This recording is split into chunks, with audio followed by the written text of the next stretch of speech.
साथ संगत जी प्रेमाने बोलूया, धान निरंकार जी. साथ संगत जी, एका गावामध्ये एक सावकार महात्मा महात्मा राहते. तर त्या गावात जत्रा राहते. त्या धार्मिक कार्यक्रमामध्ये ते महात्माजी नेहमी अन्नदान करत असत. सत्संगाची तर ते एका माताजी होती, तिच्या पण मनात आलं आपण पण काहीतरी अन्नदान करावं. त्या सावकार महात्माकडे गेले आणि माताजी म्हणत आहेत, मला पण अन्नदान करायचं आहे, पण माझ्याजवळ थोडेसेच पैसे आहे. एवढ्या पैशामध्ये मी एवढ्या लोकांचं अन्नदान कसे करू शकेल. तेव्हा ते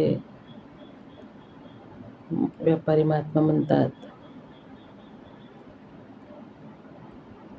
की तुम्हाला सेवा करायची आहे, तर उद्या जेव्हा महाप्रसाद राहील तेव्हा तुम्ही मीठ घेऊन या.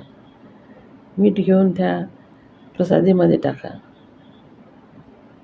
कारण मिठाशिवाय अन्नाला काहीच चव राहत नाही. आणि ते सगळे प्रसादी सगळ्यांच्या मुखात जाईल आणि तुमची सेवा पण होईल.